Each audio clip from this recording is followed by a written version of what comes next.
NEET വിഷയവുമായി ബന്ധപ്പെട്ട വിദ്യാർത്ഥി പ്രക്ഷോഭം വലിയ നിലയിലേക്കുള്ള ജനപിന്തുണയോടുകൂടി നമ്മുടെ രാജ്യത്ത് മുന്നോട്ട് പോയിക്കൊണ്ടിരിക്കുക. രാജ്യം ഭരിക്കുന്നവർ എല്ലാ നിലയിലും അതിനെ ചെറുക്കാൻ ശ്രമിച്ചിട്ടും ചെറുക്കാൻ പറ്റാത്ത സ്ഥിതി വരുന്നു.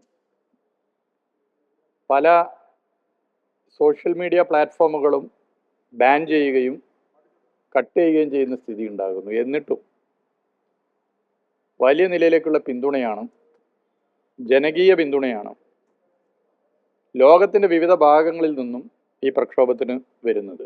ലോകത്തിൻ്റെ വിവിധ ഭാഗങ്ങളിൽ ജീവിക്കുന്ന ഇന്ത്യക്കാർ ശക്തമായി ഈ പ്രക്ഷോഭത്തോടൊപ്പം നിലകൊള്ളുന്നു.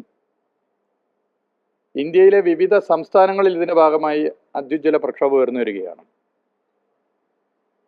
കേരളത്തിലും വലിയ നിലയിലേക്കുള്ള പ്രക്ഷോഭം ഉയർന്നു വന്നുകൊണ്ടിരിക്കുന്നു.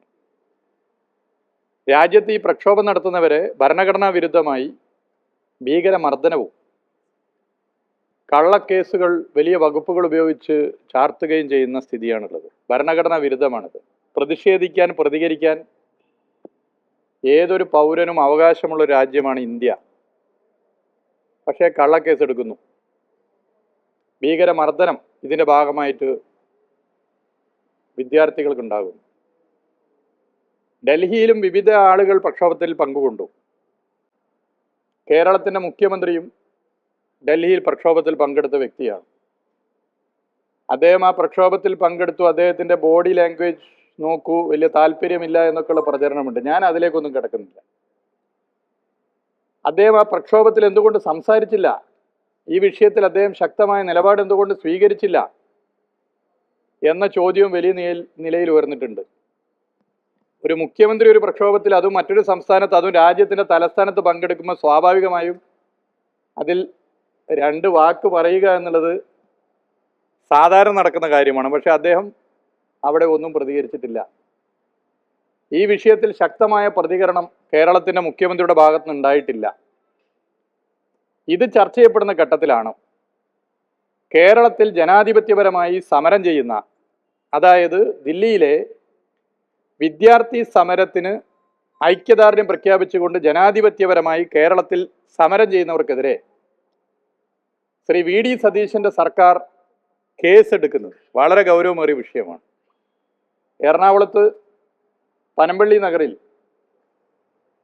റാപ്പർ വേടന്റെ നേതൃത്വത്തിൽ നടന്ന പ്രതിഷേധ സൂചകമായ പരിപാടിയിൽ പങ്കെടുത്തവർക്കെതിരെ പോലീസ്, VD സതീശൻ സർക്കാരിൻ്റെ പോലീസ് കേസെടുത്തിരിക്കുകയാണ്. കേരളത്തിൻ്റെ പല ഭാഗത്തും നടന്നിട്ടുള്ള ദില്ലി സമരത്തിന് ഐക്യദാർഢ്യം പ്രഖ്യാപിച്ചിട്ടുള്ള പ്രക്ഷോഭങ്ങൾക്കെതിരെ പോലീസ് കേസെടുക്കാൻ വേണ്ടി പോകുന്നു എന്നുള്ള ഞെട്ടിക്കുന്ന വിവരമാണ് ഇപ്പോൾ പുറത്തു വന്നുകൊണ്ടിരിക്കുന്നത്. ഭരണകക്ഷിയിലെ യുവജന സംഘടനാ നേതാക്കന്മാരും വിദ്യാർത്ഥി സംഘടനാ നേതാക്കന്മാർ, യൂത്ത് കോൺഗ്രസിൻ്റെയും KSUവിൻ്റെയും നേതാക്കന്മാർ പരസ്യമായി ഈ സമരത്തിൽ പങ്കെടുക്കുമ്പോൾ പോലീസിൻ്റെ നിലപാടിനെതിരെ പ്രതികരിക്കുന്ന വീഡിയോകൾ നിങ്ങൾ ഇതിനകം തന്നെ കണ്ടു കാണും. അപ്പം ഇങ്ങനെയുള്ള പശ്ചാത്തലത്തിൽ ഇത് വളരെ ഗൗരവമേറിയ വിഷയമായി മാറിയിരിക്കുന്നു. എറണാകുളത്ത് ഉൾപ്പെടെ കേരളത്തിൻ്റെ വിവിധ ഭാഗങ്ങളിൽ ദില്ലി സമരത്തിന് ഐക്യദാർഢ്യം പ്രഖ്യാപിച്ച് നടത്തിയ പ്രക്ഷോഭങ്ങളുടെ ഭാഗമായി സതീശൻ സർക്കാർ എടുത്തിട്ടുള്ള കേസ് പിൻവലിക്കണം എന്ന് ഗൗരവമായി ആവശ്യപ്പെടുകയാണ്. ഇവിടെ നമ്മൾ മനസ്സിലാക്കേണ്ട പ്രശ്നം, കേരളത്തിൻ്റെ മുഖ്യമന്ത്രി നേരത്തെ തന്നെ ഈ ഗവൺമെൻറ് വന്ന് ചുരുങ്ങിയ സമയത്തിനുള്ളിൽ നരേന്ദ്രമോദി സർക്കാർ ആഗ്രഹിക്കുന്നത് പോലുള്ള നിലപാടുകൾ സ്വീകരിക്കുന്നു. കേരളത്തിൽ BJPയുടെ നേതൃത്വത്തിലാണ് ഒരു സർക്കാർ അധികാരത്തിൽ വന്ന് ഭരണം നടത്തുന്നതെങ്കിൽ എന്തൊക്കെ നടപടികളാണോ സ്വീകരിക്കുക, അതിന് സമാനമായ നടപടികൾ സ്വീകരിച്ചു വരുന്നു എന്നുള്ളത് നമ്മൾ ഒരു സീരീസ് ഓഫ് ഇഷ്യൂസ് വെച്ച് ചർച്ച ചെയ്തതാണ്. ഞാൻ അതൊന്നും ആവർത്തിക്കുന്നില്ല.